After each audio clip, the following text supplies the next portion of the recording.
Hi and hello to all. This side Priya Rana, Assistant Professor at ST College Ambala Kant, and today we are going to discuss about Sales of Goods Act 1930. First of all, let's look at the introduction. So the Sales of Goods Act 1930, it was applied all over India but except in Jammu and Kashmir, and it came into force on 1 July 1930. So, in contract of sale, we have heard about this word contract. What does this mean? A contract is when the seller transfer or agrees to transfer the property in goods to the buyer for a price. Okay, when the seller transfer or agree to transfer the property to the buyer for a price, that is the contract of that's a contract. And on what basis we are making a contract on sale purpose? When in a contract the transferor and the buyer, they agree upon a price. A contract can be absolute and it can be conditional means on some conditions a contract has to be made. On absolute means without any conditions.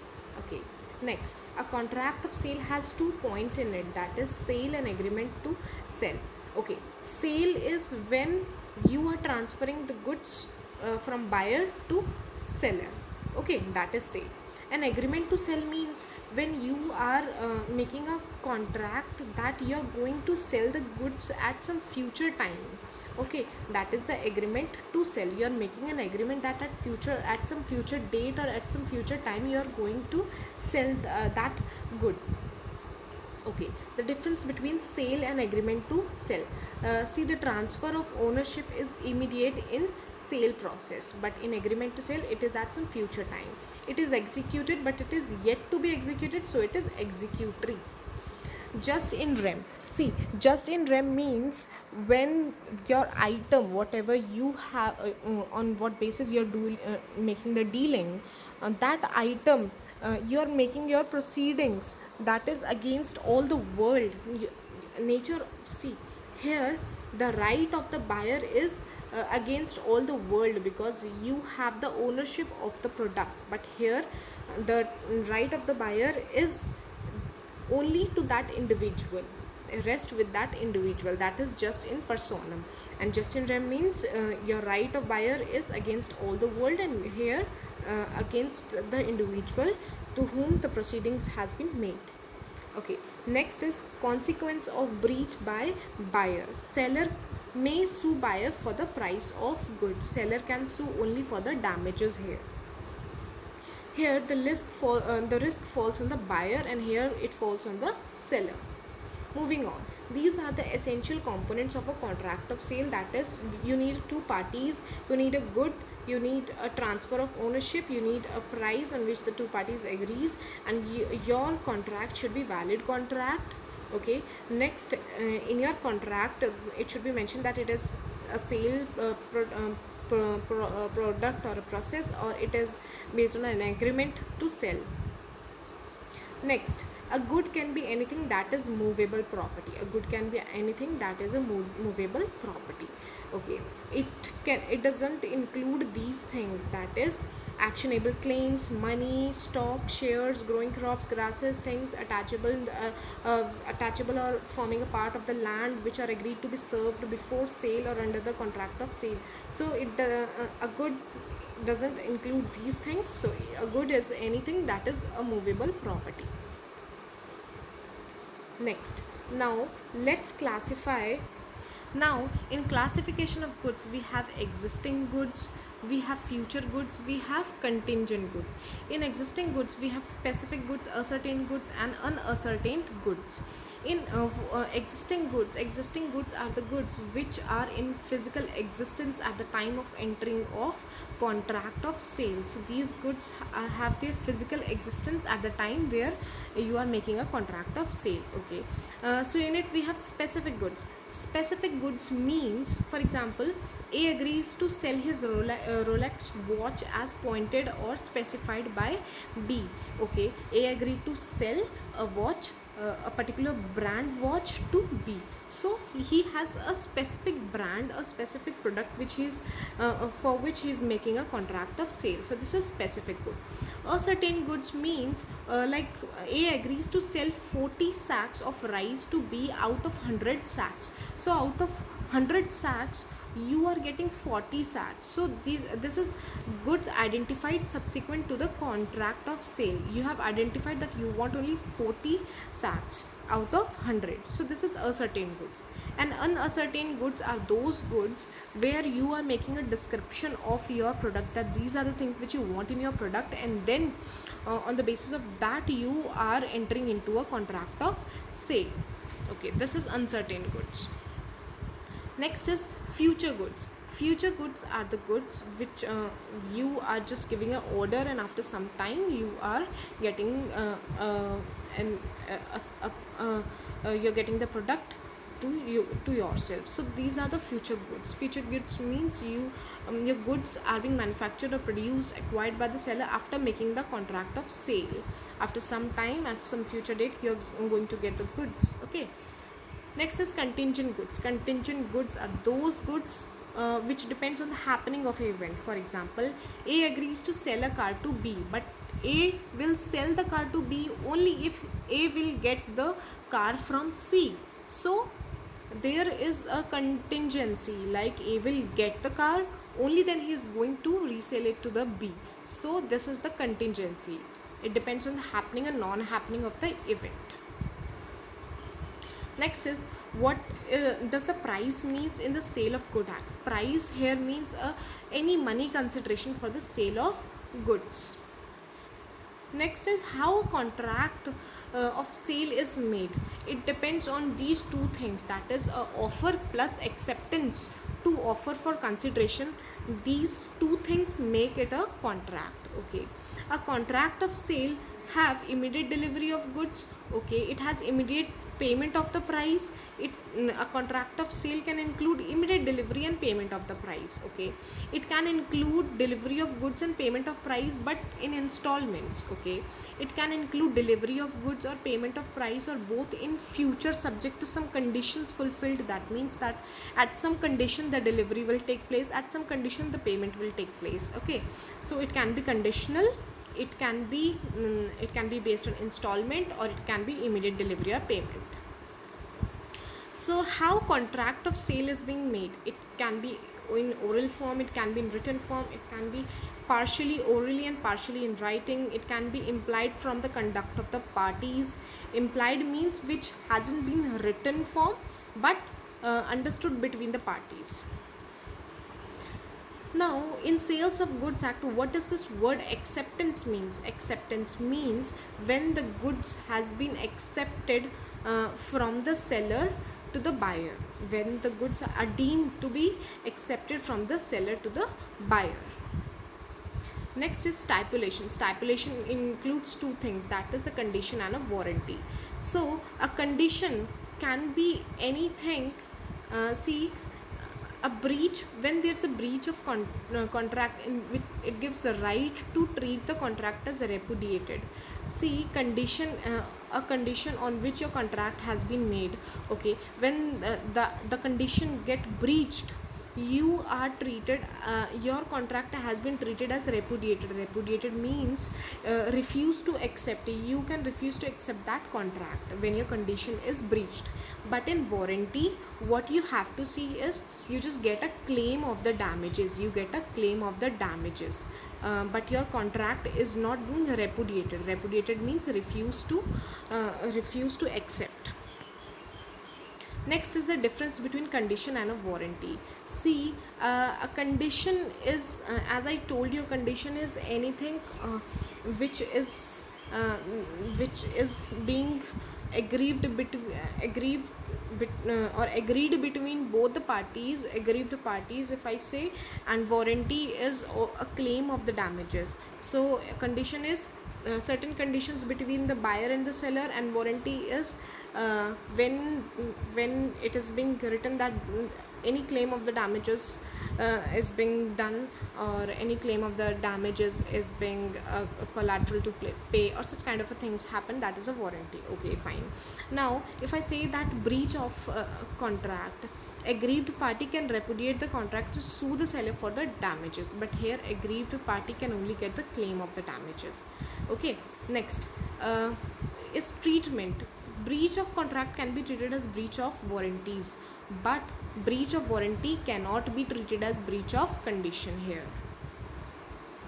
Next, we have these types of conditions: express conditions and implied conditions. Express conditions are those conditions which has been expressed or told to you, or in written form to you, that these are the express conditions, and in a written form it is given to you. But implied conditions are understood, these are not in written form. Okay. In warranties also we have express warranties which is in written form, and implied warranties which are not in written forms but it is understood. So in implied warranties it is written that warranty as a quiet possession. Quiet possession means free from the interference of the seller. Okay, warranty next is warranty against encumbrance. Encumbrance here means restrict from the use of the item. Okay. Next is warranty to disclose dangerous nature of goods. So these are the implied warranties and these are the express warranties. As I told you that breach of condition can be treated as breach of warranty. How? When a contract of sale is not divisible. Not divisible means your contract of sale is not divided. Okay, the buyer has accepted the goods and a part thereof, and the breach of the condition can be treated as breach of warranty. Breach of the condition can be treated as breach of the warranty. Okay, any condition which has been breached, it can be treated as breach of warranty also, but breach of warranty cannot be treated as breach of condition. And we are aware of the conditions given by the seller and agreed between both the parties. But breach of warranty, here we have to make sure that breach of warranty cannot be treated as breach of condition. Next is doctrine of caveat emptor. Here this means that let the buyer beware. That means buyer should be aware when he is purchasing the products. So the exceptions of the doctrine of caveat emptor is these are the exceptions of the doctrine of caveat emptor, that is misinterpretation of seller. Okay, misrepresentation of the seller. Next is seller actively conceal a defect in the goods. Next is goods sold by sample, sale of description and sample. So these are the exceptions of doctrine of caveat emptor. Next is doctrine of caveat vendetta. Vendetta here means let the seller beware. Doctrine of caveat emptor means let the seller beware. In performance of contract of sale, it is the duty of the seller to deliver the goods, and it is the duty of the buyer to accept the goods. Okay, next is apart from the transfer of the property, what happen is the delivery of the goods and the payment of the price. These two things are of the prime important events in the contract, in the performance of the contract of sale. Okay, significance of transfer of ownership includes these points, that is risk prima facie passes with property. What is prima facie? It means that you have enough evidence to prove something, related to a fact. So when you have transferred some ownership, why it is important to have a transfer of ownership? Because what you want is you want a fact against the property, and you can take the action against a third party. You can suit for the price, you can suit for the insolvency of the seller or the buyer. Next is delivery. In delivery we have voluntary possession, we have voluntary transfer of possession from one person to the another. What is delivery? If I say that it is a transfer of possession from one person to the another. Okay, next if I say any forced transfer of possession will not amount to delivery of goods. Any forced transfer of possession will not be amount to delivery of goods. Okay, we use the modes of delivery, that is actual, symbolic and constructive. See, uh,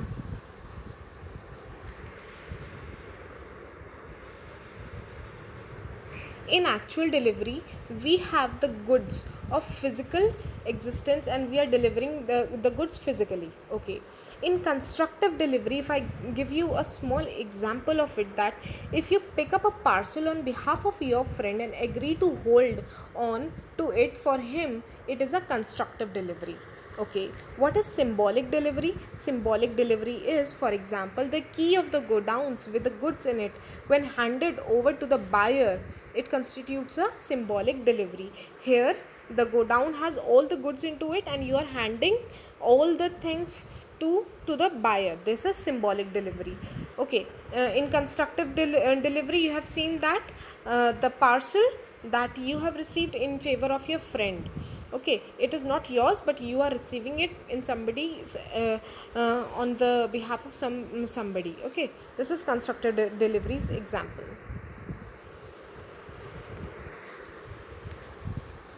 Okay, here next is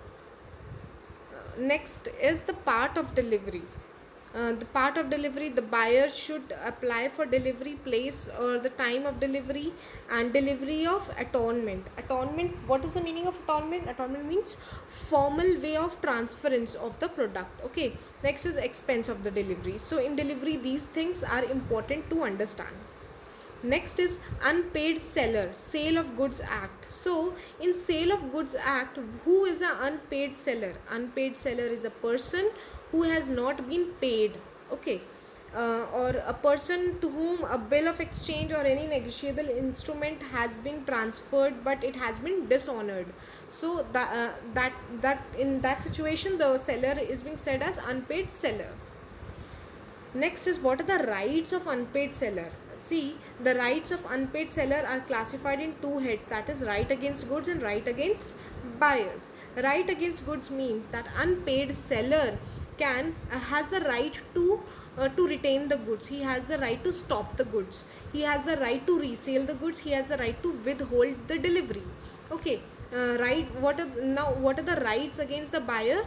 Here the unpaid seller, see that he has a right against the buyer. The buyer can suit for the price, the buyer can suit for the damages for non acceptance, buyer can suit for the damaging for repudiating contract before due date. Repudiating means refuse to accept the contract before due date. Suit for the interest and special damages. So these are the two things of unpaid seller. Next is right against seller. So these are the rights against the seller. The buyer has a following rights against defaulter seller. Okay, what are the rights of the buyer? He can suit for the damages for non-delivery. He can suit for specific performance. He can suit for damages of breach of warranty. Suit for damages for rescission of contract before due date. Rescission means uh, uh, lost, when you have lost something, lost the contract before due date, when you have left the contract. See, if I say next is suit for recovery of price along with interest. So he can suit for the recovery of the price along with its interest. My last slide is auction sale.